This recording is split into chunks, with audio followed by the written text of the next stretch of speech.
أعوذ بالله من الشيطان الرجيم. بسم الله الرحمن الرحيم. الحمد لله الذي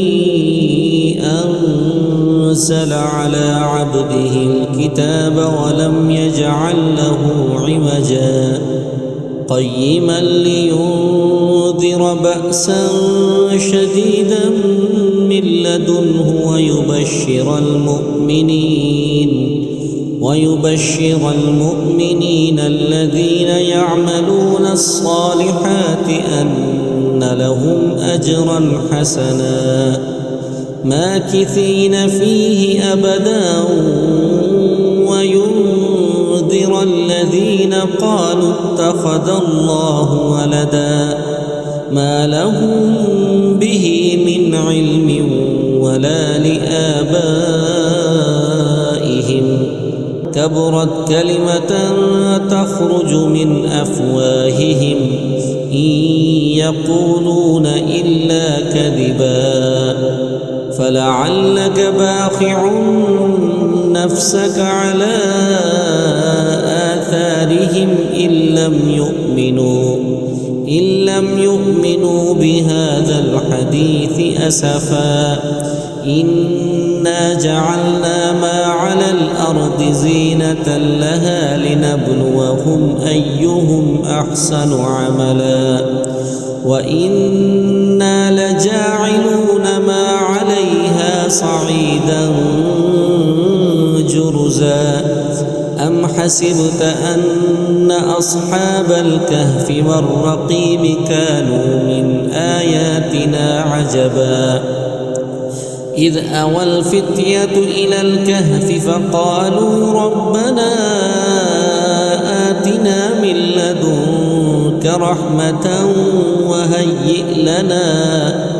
وهيئ لنا من أمرنا رشدا فضربنا على آذانهم في الكهف سنين عددا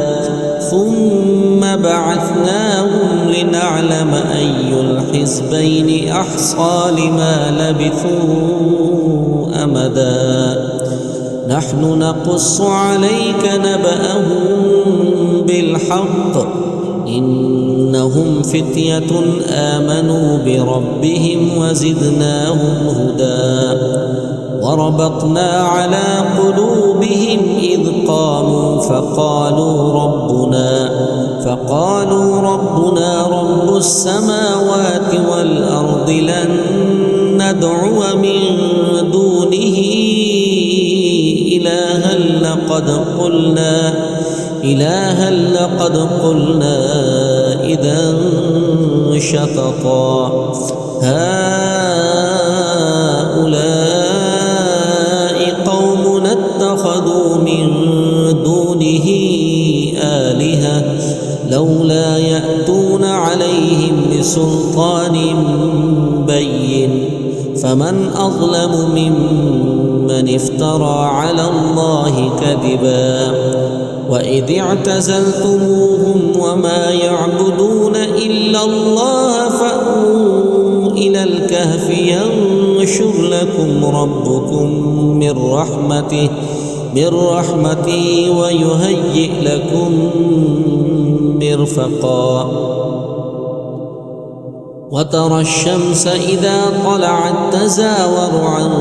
كهفهم ذات اليمين وإذا غربت تقرضهم ذات الشمال وهم في فجوة منه ذلك من آيات الله من يهد الله فهو المهتد ومن يضلل فلن تجد له وليا مرشدا وتحسبهم أيقاظا وهم رقود ونقلبهم ذات اليمين وذات الشمال وكلبهم باسط ذراعيه بالوصيد لو اطلعت عليهم لوليت منهم فرارا ولملئت منهم رعبا وكذلك بعثناهم ليتساءلوا بينهم قال قائل منهم كم لبثتم قالوا لبثنا يوما أو بعض يوم قالوا ربكم أعلم بما لبثتم فابعثوا أحدكم ببرقكم هذه إلى المدينة فلينظر أيها أزكى طعاما فليأتكم برزق منه وليتلطف ولا يشعرن بكم أحدا إنهم إن يظهروا عليكم يرجموكم أو يعيدوكم في ملتهم ولن تفلحوا إذا أبدا وكذلك أعثرنا عليهم ليعلموا أن وعد الله حق وأن الساعة لا ريب فيها إذ يتنازعون بينهم أمرهم فقالوا ابنوا عليهم بنيانا ربهم أعلم بهم قال الذين غلبوا على أمرهم لنتخذن عليهم مسجدا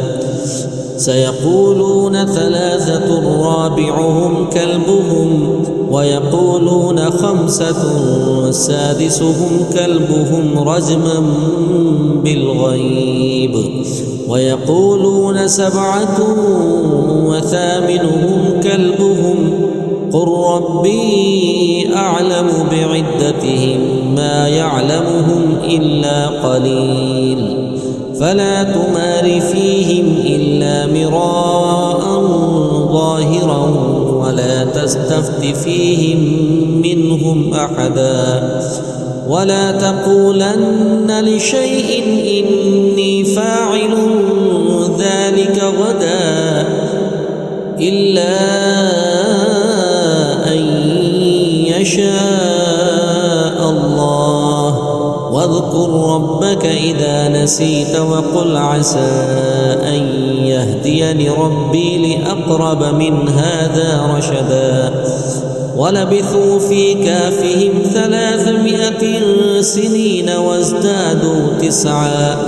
قل الله أعلم بما لبثوا له غيب السماوات والأرض أبصر به وأسمع ما لهم من دونه من ولي ولا يشرك في حكمه أحدا واتل ما أوحي إليك من كتاب ربك لا مبدل لكلماته ولن تجد من دونه ملتحدا واصبر نفسك مع الذين يدعون ربهم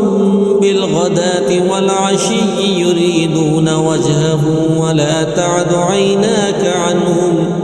تريد زينة الحياة الدنيا ولا تطع من أغفلنا قلبه عن ذكرنا واتبع هواه وكان أمره فرطا وقل الحق من ربكم فمن شاء فليؤمن ومن شاء فليكفر إنا أعتدنا للظالمين نارا حاط بهم سرادقها وإن يستغيثوا يغاثوا بماء كالمهل يشوي الوجوه بئس الشراب وساءت مرتفقا إن الذين آمنوا وعملوا الصالحات إنا لا نضيع أجر من أحسن عملا أولئك لهم جنات عدن تجري من تحتهم تحتهم الأنهار يحلون فيها من أسابر من ذهب ويلبسون ثيابا خضرا من سندس واستبرق متكئين فيها على الأرائك نعم الثواب وحسنت مرتفقا. واضرب لهم مثل الرجلين جعلنا لأحدهما جنتين من أعناب وحففناهما بنخل وجعلنا بينهما زرعا كلتا الجنتين آتت أكلها ولم تظلم منه شيئا وفجرنا خلالهما نهرا وكان له ثمر فقال لصاحبه وهو يحاوره أنا أكثر منك مالا وأعز نفرا. ودخل جنته وهو ظالم لنفسه قال ما أظن أن تبيد هذه أبدا وما أظن الساعة قائمة ولئن رددت إلى ربي لأجدن خيرا منها منقلبا. قال له صاحبه وهو يحاوره أكفرت بالذي خلقك من تراب ثم من نطفة ثم سواك رجلا لكن هو الله ربي ولا أشرك بربي أحدا. ولولا إذ دخلت جنتك قلت ما شاء الله لا قوة إلا بالله إن ترني أنا أقل منك مالا وولدا فعسى ربي أن يؤتيني خيرا من جنتك ويرسل عليها حسبانا من السماء فتصبح صعيدا زلقا أو يصبح ماؤها غورا فلن تستطيع له طلبا. وأحيط بثمره فأصبح يقلب كفيه على ما أنفق فيها وهي خاوية على عروشها ويقول يا ليتني لم أشرك بربي أحدا ولم تكن له فئة ينصرونه من دون الله وما كان منتصرا. هنالك الولاية لله الحق هو خير ثوابا وخير عقبا. واضرب لهم مثل الحياة الدنيا كماء أنزلناه من السماء فاختلط به نبات الأرض فأصبح هشيما تذروه الرياح وكان الله على كل شيء مقتدرا. المال والبنون زينة الحياة الدنيا والباقيات الصالحات خير عند ربك ثوابا وخير أملا. ويوم نسير الجبال وترى الأرض بارزة وحشرناهم فلم نغادر منهم أحدا وعرضوا على ربك صفا لقد جئتمونا كما خلقناكم أول مرة بل زعمتم أن لن نجعل لكم موعدا. فوضع الكتاب فترى المجرمين مشفقين مما فيه ويقولون يا ويلتنا ما لهذا الكتاب لا يغادر صغيرة ولا كبيرة إلا أحصاها ووجدوا ما عملوا حاضرا ولا يظلم ربك أحدا وإذ قلنا للملائكة اسجدوا لآدم فسجدوا إلا إبليس كان من الجن ففسق عن أمر ربه أفتتخذونه وذريته أولياء من دوني وهم لكم عدو بئس للظالمين بدلا ما أشهدتهم خلق السماوات والأرض ولا خلق أنفسهم وما كنت متخذ المضلين عضدا ويوم يقول نادوا شركائي الذين زعمتم فدعوهم فلم يستجيبوا لهم وجعلنا بينهم موبقا ورأى المجرمون النار فظنوا أنهم مواقعوها ولم يجدوا عنها مصرفا ولقد صرفنا في هذا القرآن للناس من كل مثل وكان الإنسان أكثر شيء جدلا وما منع الناس أن يؤمنوا إذ جاءهم الهدى ويستغفروا ربهم إلا أن تأتيهم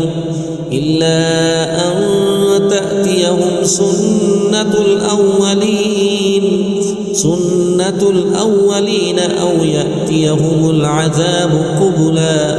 وما نرسل المرسلين إلا مبشرين ومنذرين ويجادل الذين كفروا بالباطل ليدحضوا به الحق واتخذوا آياتي وما أنذروا هزوا ومن أظلم ممن ذكر بآيات ربه فأعرض عنها ونسي ما قدمت يداه إنا جعلنا على قلوبهم أكنة أن يفقهوا وفي آذانهم وقرا وإن تدعهم إلى الهدى فلن يهتدوا إذا أبدا وربك الغفور ذو الرحمة لو يؤاخذهم بما كسبوا لعجل لهم العذاب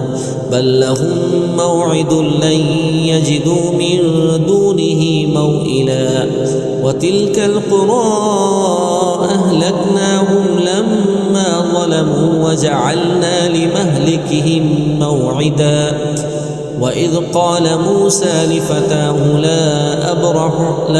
أبرح حتى أبلغ مجمع البحرين أو أمضي حقبا فلما بلغا مجمع بينهما نسيا حوتهما فاتخذ سبيله في البحر سربا فلما جاوزا قال لفتاه آتنا غداءنا لقد لقينا من سفرنا هذا نصبا قال أرأيت إذ أوينا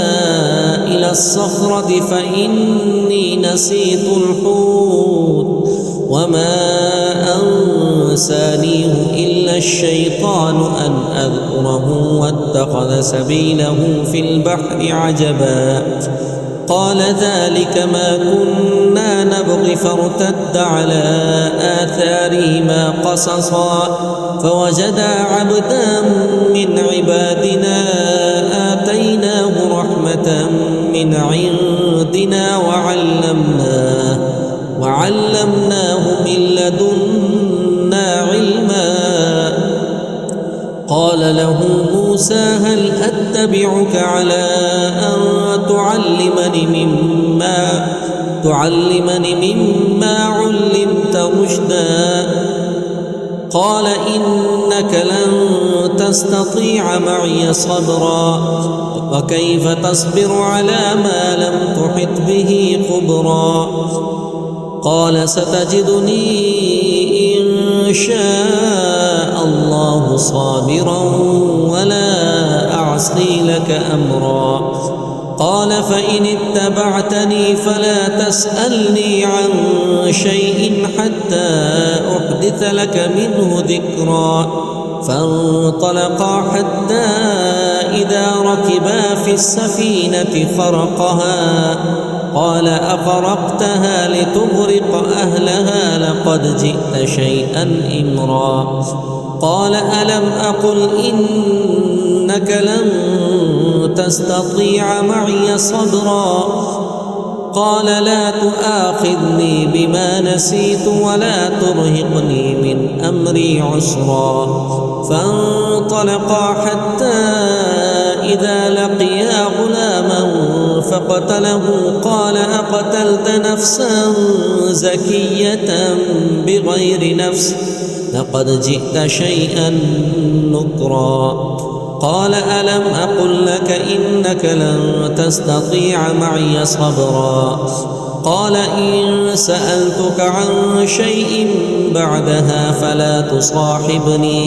فلا تصاحبني قد بلغت من لدني عذرا فانطلقا حتى إذا أتيا أهل قرية استطعما أهلها فأبوا أن يضيفوهما فوجدا فيها جدارا يريد أن ينقض فأقامه قال لو شئت لاتخذت عليه أجرا قال هذا فراق بيني وبينك سأنبئك بتأويل ما لم تستطع عليه صبرا أما السفينة فكانت لمساكين يعملون في البحر فأردت أن أعيبها وكان وراءهم ملك يأخذ كل سفينة غصبا وأما الغلام فكان أبواه مؤمنين فخشينا أن يرهقهما طغيانا وكفرا فأردنا أن يبدلهما ربهما خيرا منه زكاة وأقرب رحما وأما الجدار فكان لغلامين يتيمين في المدينة وكان تحته كنز لهما وكان أبوهما صالحا فأراد ربك أن يبلغا أشدهما ويستخرجا كنزهما رحمة من ربك وما فعلته عن أمري ذلك تأويل ما لم تسطع عليه صبرا ويسألونك عن ذي القرنين قل سأتلو عليكم منه ذكرا إنا مكنا له في الأرض وآتيناه من كل شيء سببا فأتبع سببا حتى إذا بلغ مغرب الشمس وجدها تغرب في عين حمئة ووجد عندها قوما قلنا يا ذا القرنين إما أن تعذب وإما أن تتخذ فيهم حسنا قال أما من ظلم فسوف نعذبه ثم يرد إلى ربه فيعذبه عذابا نكرا وأما من آمن وعمل صالحا فله جزاء الحسنى وسنقول له من أمرنا يسرا ثم أتبع سببا حتى إذا بلغ مطلع الشمس وجدها تطلع على قوم لم نجعل لهم من دونها سترا كذلك وقد أحطنا بما لديه كبرا ثم أتبع سببا حتى إذا بلغ بين السدين وجد من دونهما قوما لا يكادون يفقهون قولا. قالوا يا ذا القرنين إن يأجوج ومأجوج مفسدون في الأرض فهل نجعل لك خرجا على أن تجعل بيننا وبينهم سدا. قال ما مكني في ربي خير فأعينوني بقوة أجعل بينكم وبينهم ردما. آتوني زبر الحديد حتى إذا ساوى بين الصدفين قال انفخوا حتى إذا جعله نارا قال آتوني أفرغ عليه قطرا. فما استطاعوا أن يظهروه وما استطاعوا له نقبا. قال هذا رحمة من ربي فإذا جاء وعد ربي جعله دكا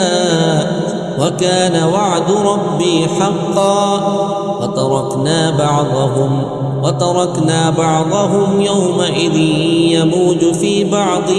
ونفخ في الصور فجمعناهم جمعا. وعرضنا جهنم يومئذ للكافرين عرضا. الذين كانت أعينهم في غطاء عن ذكري وكانوا لا يستطيعون سمعا. أفحسب الذين كفروا أن يتخذوا عبادي من دوني أولياء إنا أعتدنا جهنم للكافرين نزلا. قل هل ننبئكم بالأخسرين أعمالا الذين ضل سعيهم في الحياة الدنيا وهم يحسبون أنهم يحسنون صنعا. أولئك الذين كفروا بآيات ربهم ولقائه فحبطت أعمالهم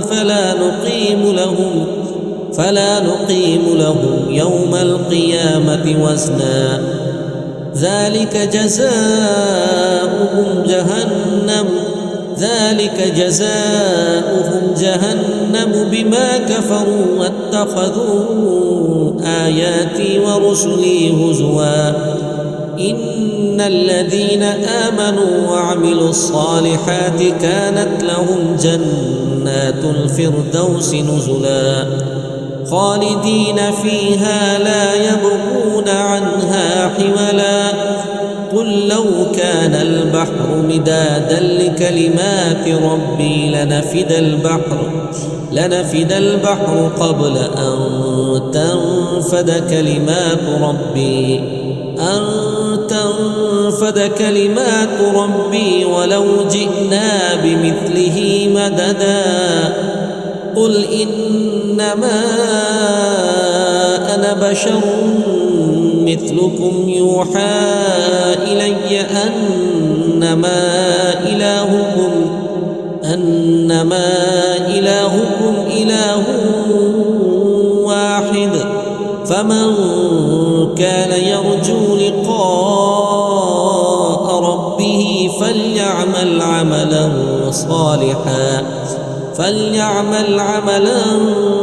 صالحا ولا يشرك بعبادة ربه أحدا.